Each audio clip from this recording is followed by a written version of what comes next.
In 1971, the United States witnessed a unique hijacking incident in the history of commercial aviation, a mystery that remains unsolved to this day. This incident sparked investigations by the Federal Bureau of Investigation, and everyone's question became, what happened? And how could one person hijack a plane and meet all his demands before disappearing in a blink of an eye?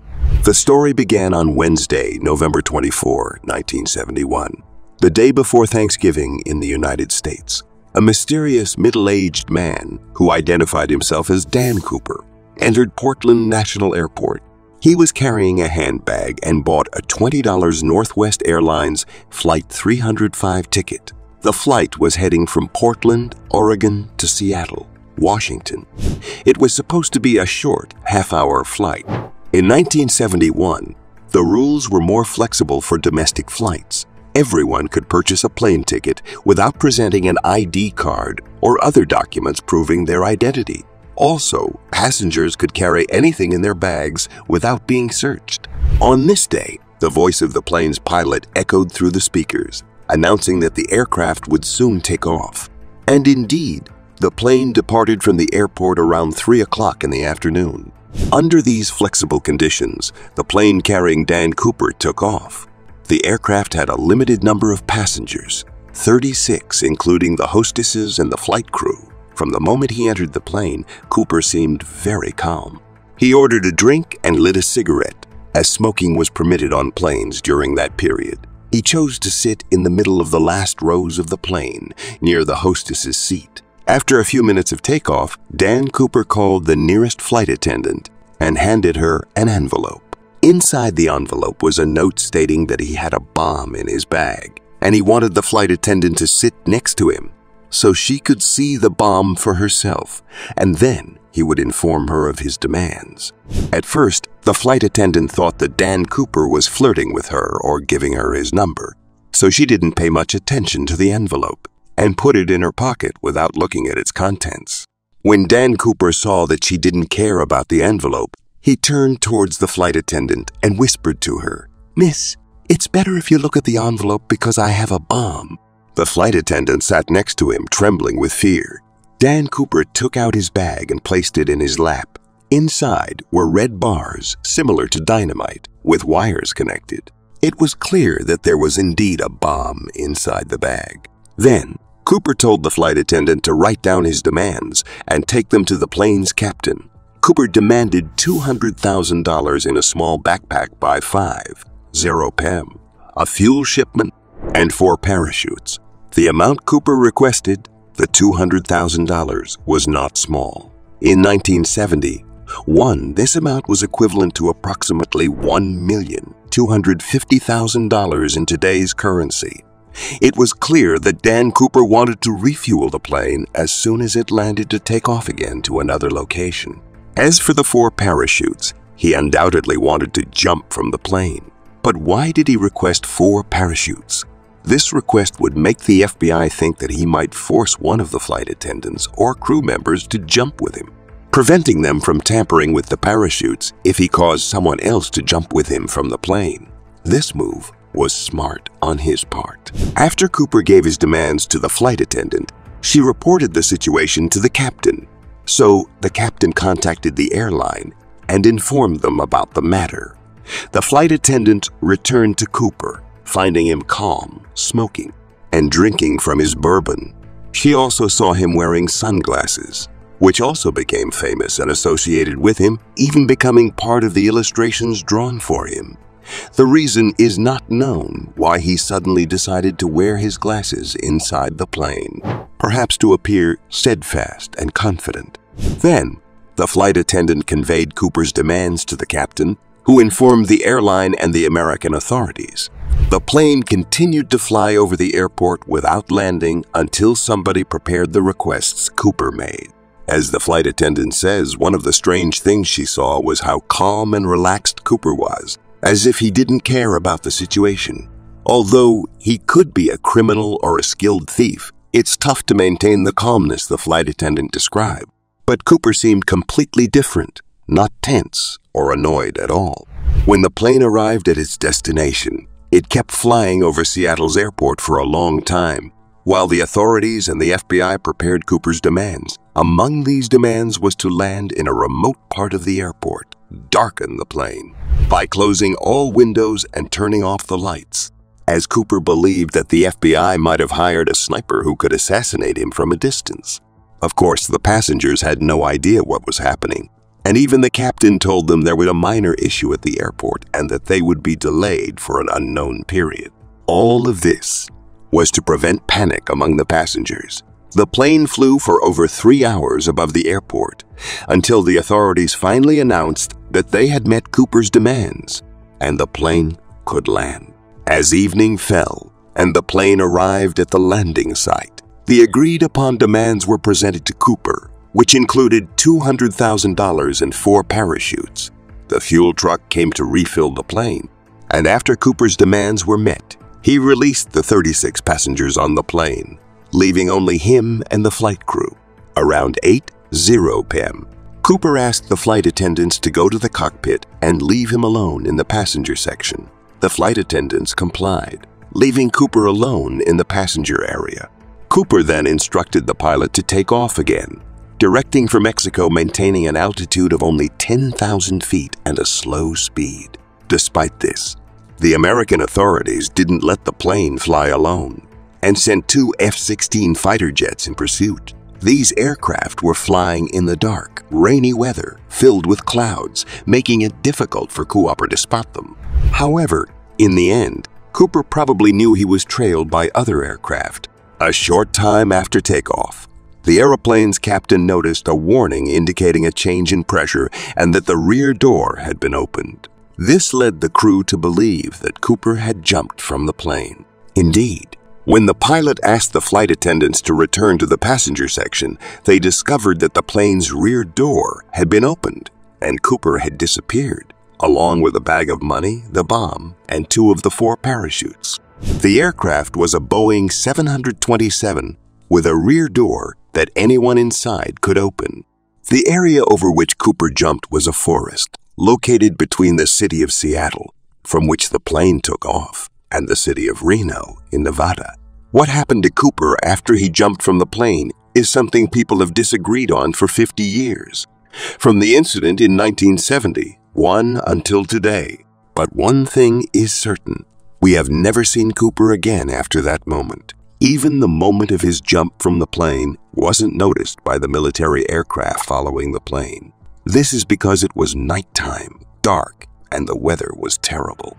As soon as the plane landed at the airport, the FBI entered it, looking for Cooper or any particular clues, which ruled out the possibility that Cooper was hiding in the plane.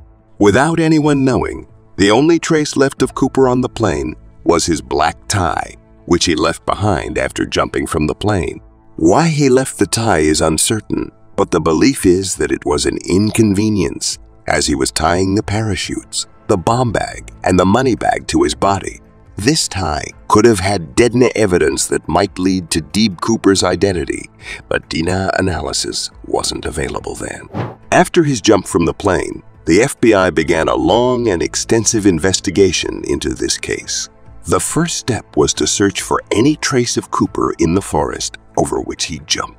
They believed Cooper likely didn't survive the jump because the conditions under which he jumped were harsh.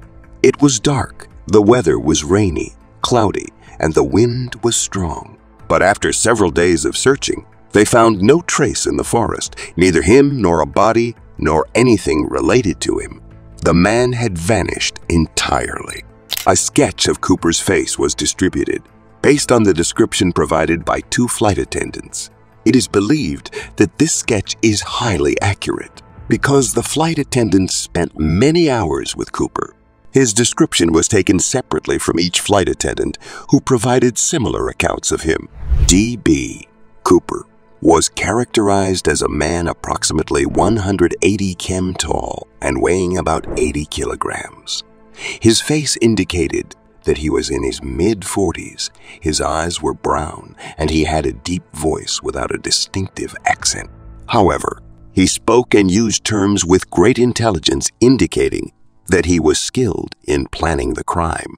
Some suggestions indicate that Cooper may have had an accomplice in the operation assisting him, before or after the jump. But the FBI dismissed this possibility because the pilot confirmed that he was the one who chose the flight path. After they took off from Seattle Airport and headed towards Mexico, Cooper did not interfere in this matter or provide them with a specific route, indicating that he did not have someone assisting or coordinating with him.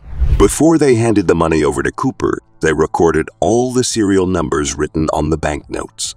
As the notes were $20 bills, the FBI and the bank that issued the notes published these serial numbers. This means that if Cooper tried to use them anywhere, he would likely be reported. However, the only trace of this money was found 9 years after the incident in 1980, when a child playing on the riverbank began to dig in the sand, finding 3 bundles of money buried underground. These bundles contained $20 bills, and the total amount in these bundles was about $5,800. Most of these bills were damaged and deteriorated due to the conditions they were exposed to. After the money was handed over to the FBI and examined, they discovered that the serial numbers matched perfectly with the money taken by D.B. Cooper. The child who found the money was playing on a riverbank in Tina Bar. The child was 8 and on a quick camping trip with his father when they discovered the money. This area is relatively far from where D.B. Cooper jumped from the plane. Some people believe that D.B. Cooper is the one who buried the money there. However, theories suggest that these bundles likely moved through the Lewis River to reach Tina Bar, where the money was found. As mentioned, this discovery was made in 1980, 9 years after the hijacking incident that occurred in 1971. Let's now look back at the events that occurred directly after the hijacking during the following year, 1972. Evidence and suspects will appear in large numbers in the case. These pieces of evidence are mostly inaccurate and misleading, and the main reason for this is the widespread and significant circulation of the story among people. Many people sent letters to several institutions, including the FBI and several newspapers and media institutions, claiming they were D.B. Cooper or knew who he was. Some claimed that Cooper was a neighbor, a friend, or even a relative. There were also those who claimed they were confident that their brother was Cooper, leading to the spread of evidence throughout America. During the first 5 years of the investigations, the number of suspects reached 800 individuals, but this list shrunk over time until only 24 suspects remained. The crime that Cooper was accused of was air piracy, a crime that expires after 5 years. Therefore, new charges were brought against Cooper after the first 5 years. The grand jury was summoned, and extortion charges were brought against Cooper, a crime that does not expire under American law.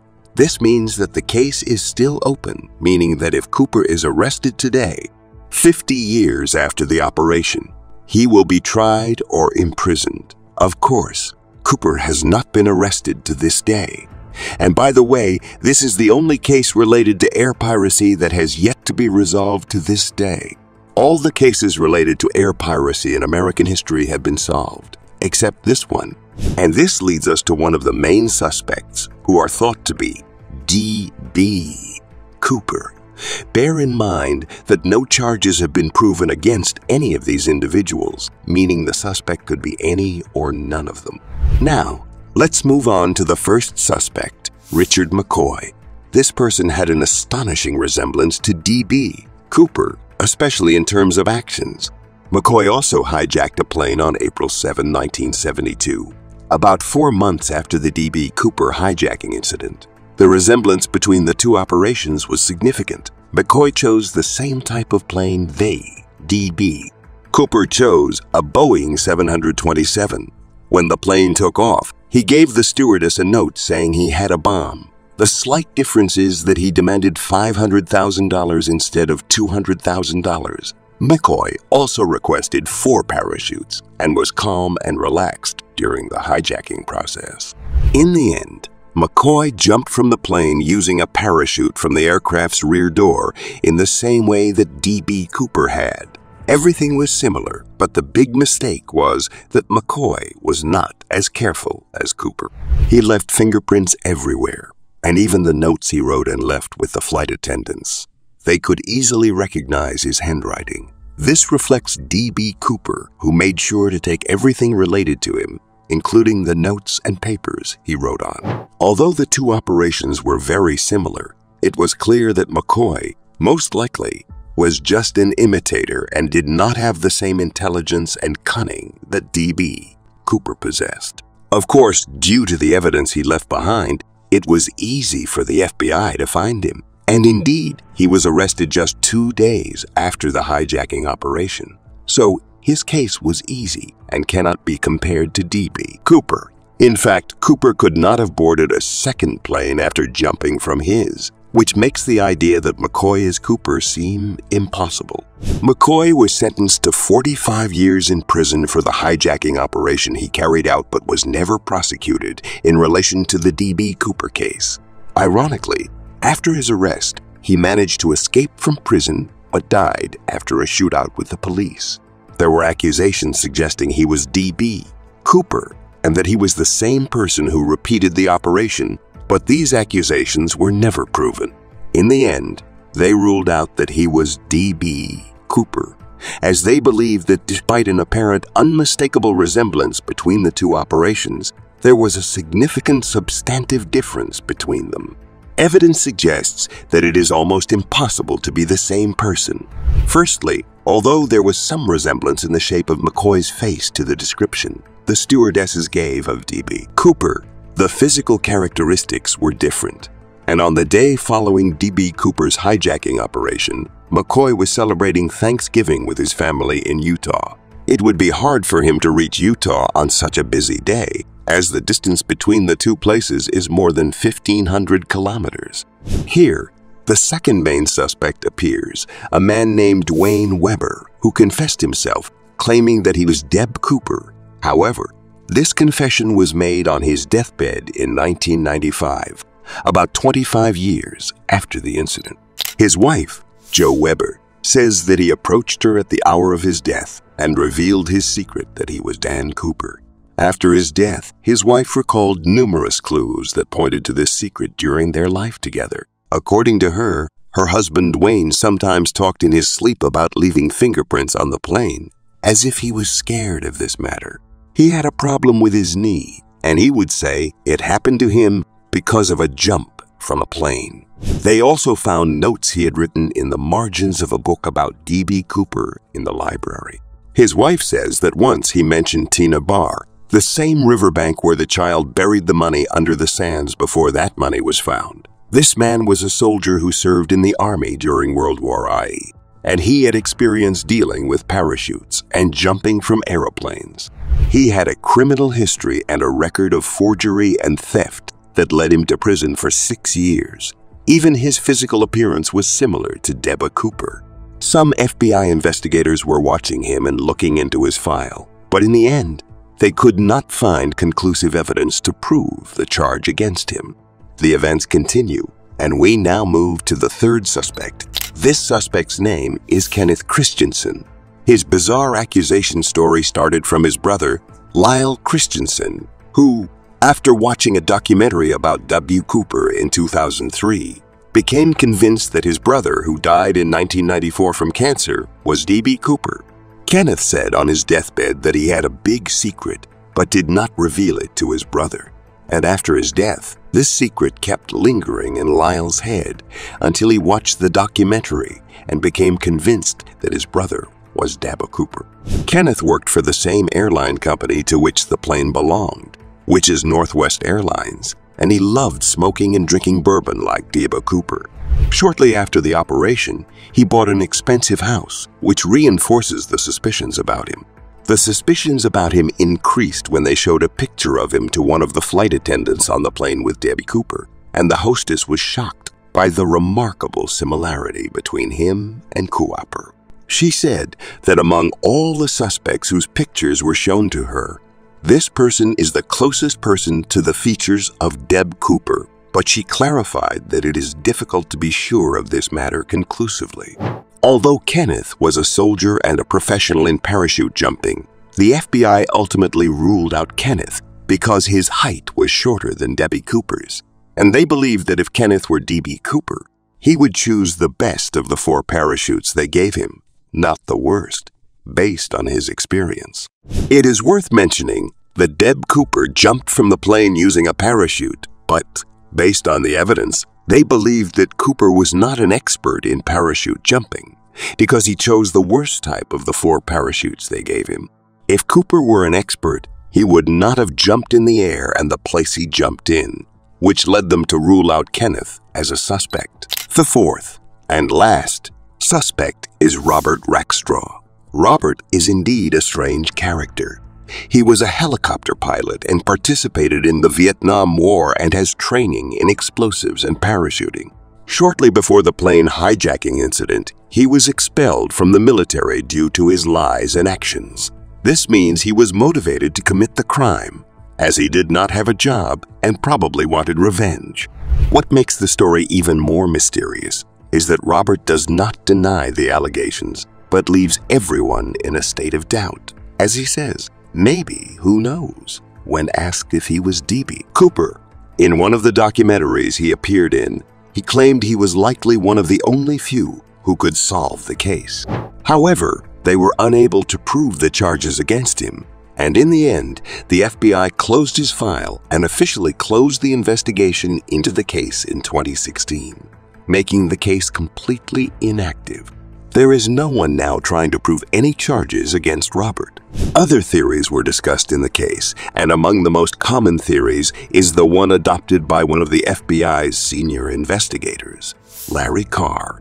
In 2007, the theory suggests that D.B. Cooper did not survive the jump he made. Although the FBI initially thought D.B. Cooper was a professional parachutist, it turned out, in reality, later that he was probably a beginner, especially since he chose the worst type of parachute from the 4 parachutes given to him. If he were a professional, he would have known that the second parachute he left was better than the one he took. Additionally, the conditions in which D.B. Cooper jumped were unsuitable for jumping. It was utterly dark, the rain was heavy, and the wind was even more robust. Also, he was wearing a heavy rain jacket and carrying a money bag weighing up to 10 kilograms. Despite the growing belief that he died during the jump, there are major questions about how he died and disappeared without a trace, despite the intensive search conducted by the authorities and the FBI, who searched the area he jumped over from all directions and on a vast scale. However, this theory was supported by the 3 bundles of money found in a relatively distant area from the forest he jumped over, where the theory suggests that it might have fallen into the river crossing through the forest and then got carried to where it was found.